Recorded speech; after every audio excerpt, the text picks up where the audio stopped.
In a world filled with challenges, a ray of hope shines through the darkness. On March 21st, 2024, 330 Ramadan iftar food packets were distributed at Faridabad and Shaheen Bagh in Delhi NCR, bringing joy and relief to those in need.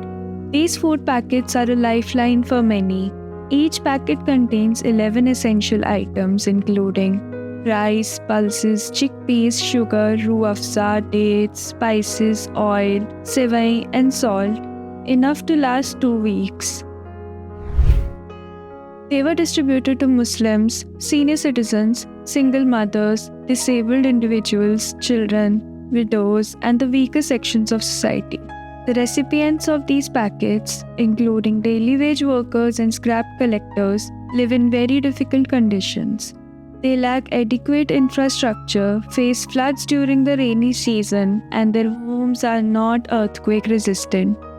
However, after receiving these packets, the faces were smiling and the people were full of gratitude. It was a heartwarming sight to see the community coming together in support of one another. While organizations like the UNCR and UN do what they can, they often ask for documents that many people don't have. But thanks to your support, we have been able to make a real difference in the lives of these individuals.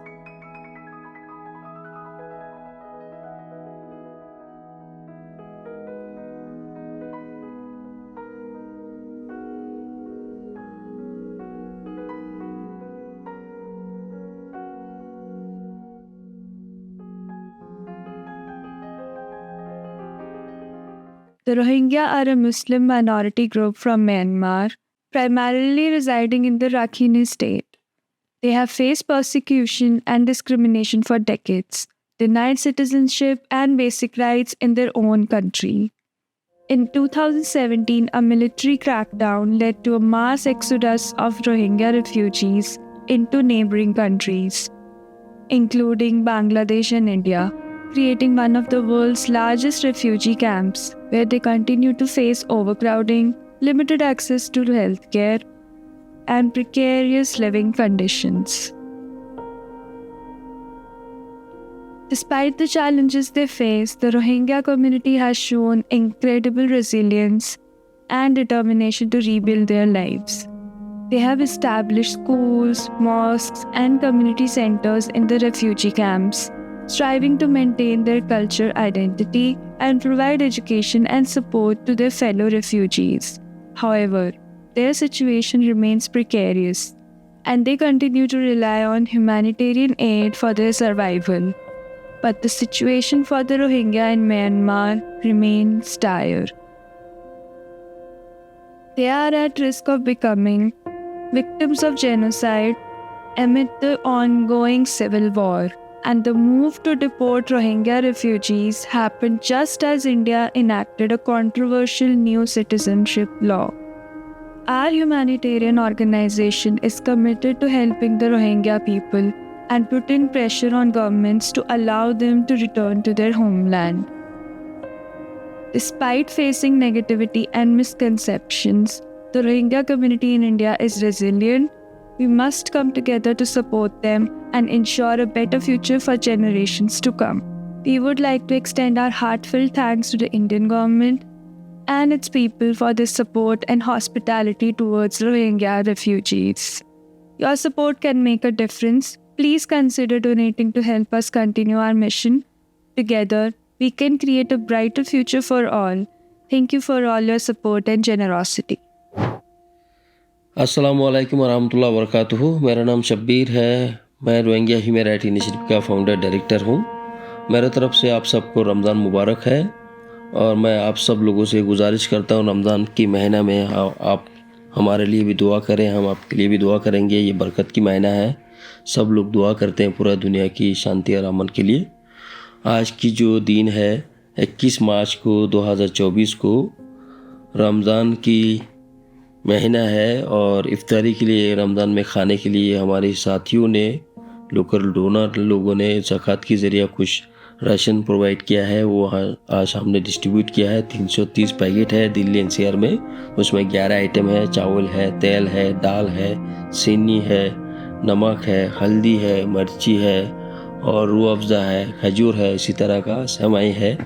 हमने ये इन refugees को मदद किए हैं। 2 हफ्ता तक ये लोग खा सकते हैं। तो आप लोग देख सकते हैं इनकी शक्ल में खुशियाँ निकल रहे हैं ये राशन मिलने के बाद। और मैं शुक्रिया अदा करता हूँ हमारे जो साथी लोगों ने जो मदद भेजे हैं उनको। और इसी तरीके मदद जो है लास्ट ईयर रमज़ान में भी भेजा है, कोरोना के टाइम में भी मदद भेजे हैं। तो और हम लोग एक छोटा सा ऑर्गेनाइजेशन है रोहिंग्या ह्यूमैनिटी इनिशिएटिव। हम लोग जो है स्पेशली म्यांमार के ऊपर, बांग्लादेश के ऊपर हम लोग फोकस करके काम कर रहे हैं। जो हमारे ऊपर जो जुल्म हुआ है 2016 में, 2017 में, 2012 में जो हमारे ऊपर जो जेनोसाइड किया है उसके ऊपर हम डॉक्यूमेंटेशन कर रहे हैं। इंटरनेशनली हम लोग एडवोकेसी कर रहे हैं। और हम गवर्नमेंट इंडिया को भी हम थैंक यू करते हैं हमारे लोगों को यहाँ रहने के लिए प्रोटेक्शन दिया, सुरक्षा दिया इसके लिए। और हम अपील करते हैं जब तक म्यांमार में शांति और अमन नहीं होता है तब तक के लिए यहाँ पे इनको प्रोटेक्शन दिया जाए। और ये लोग जो है रिफ्यूजी, रोहिंग्या रिफ्यूजी जो है डेली लेबर का काम करते हैं, कबाड़ी का काम करते हैं। ये लोग अपना अपना गुजारा करते हैं जगह किराया में लेके, रेंट पे लेके। और ये लोग जो है ज़्यादा पैसा भी नहीं कमा पाते हैं। उन लोगों को घर चलाने में, बच्चे पढ़ाने में भी दिक्कत होते हैं। और इनके ऊपर जब बारिश होते हैं घर में पानी घुस जाते हैं। ये लोग कबाड़ी वगैरह का काम करते हैं। धूप में इनके पास इलेक्ट्रिसिटी नहीं होता है, बिजली नहीं होता है, कूलर पंखा नहीं होता। बहुत परेशानी की वजह से लोग जी रहे। दिल्ली में कितना गर्मी होता है आप सबको मालूम है। तो इस तरह की परेशानी है। और म्यांमार में जो जुल्म जो है हमारे ऊपर जो हो रहा है ये 70 सालों से है। 2016, 17, 2012 में हमारे लोगों को कितनी तरीके से, बुरी तरीके से जुल्म किया है आप सब लोगों को मालूम है। रेप किया, मर्डर किया, किडनैपिंग किया, बच्चों को जला दिया, हमारी जगहों को कब्जा कर लिया, हमारा सिटीजनशिप छीन लिया, हम लोगों को गांव से गांव जाने नहीं देता है। और हम लोगों को पढ़ने के लिए फैसिलिटी नहीं दिया, हम लोगों को हॉस्पिटल में इलाज करने के लिए अलाउ नहीं है। बच्चा जो पैदा होता है उसको वहाँ पे बर्थ सर्टिफिकेट नहीं देता है, वहाँ पे अच्छा हॉस्पिटल नहीं है। ये एक स्ट्रेटजी की तरह प्लान करके हम लोगों को वहाँ पे एक डिटेंशन की तरह बना के रखा है। एंड ऑफ द टाइम में हमको जेनोसाइड किया है। ICJ में, इंटरनेशनल कोर्ट ऑफ जस्टिस में केस चल रहा है। गाम्बिया ने म्यांमार के अगेंस्ट केस किया है। तो 2020 में भी एक प्रोफेशनल मेजर बोल की जो कोर्ट ऑर्डर जारी किया था म्यांमार गवर्नमेंट को, रोहिंग्या जो है वहाँ पे उनको प्रोटेक्शन देने के लिए। म्यांमार गवर्नमेंट कोई प्रोटेक्शन नहीं दे रहे हैं। 13 तारीख नवंबर 2023 से लेके अब तक अभी भी जुल्म वहाँ पे जारी है म्यांमार गवर्नमेंट के साथ। और मिलिटेंट ग्रुप के साथ कॉन्फ्लिक्ट की जरिया जो है सिविलियंस को निशाना बना रहे हैं, रोहिंग्यास गाँव को जला रहे हैं, रोहिंग्यास सिविलियंस को मार रहे हैं।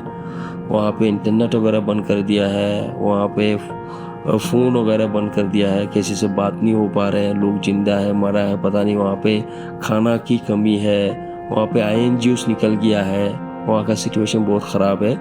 इसीलिए हम इंडियन कम्युनिटी को, इंटरनेशनल कम्युनिटी को अपील करते हैं म्यांमार गवर्नमेंट को प्रेशराइज करने के लिए। आप लोग इंडियन गवर्नमेंट को भी कहें, इंटरनेशनल कम्युनिटी को भी, US वगैरह को भी कहें। US ने जो है 2 साल हो गया जेनोसाइड डिक्लेयर किया, अभी तक कोई एक्शन नहीं हुआ। तो जेनोसाइड सब लोगों ने कह दिया है और उस विक्टिम को बचाने के लिए कोई एक्शन नहीं कर रहे हैं। तो हम लोग उम्मीद रखे हैं international community, neighbour country pressure बनाएंगे, शांति अमन होगा, हम शांति से वापस चले जाएंगे, ऐसे उम्मीद रखे हैं। और मैं फिर भी थैंक यू करूँगा जो हमारी डोनर लोगों ने मदद भेजे हैं। इसी तरीका और लोग भी इसी तरीके मदद करें। आप एजुकेशन के लिए मदद कर सकते हैं। इनकी जो परेशानी है, बीमार है या शेल्टर्स है, उस तरह की चीज़ों के लिए आप लोग मदद करेंगे, हमें भी खुशी होगा।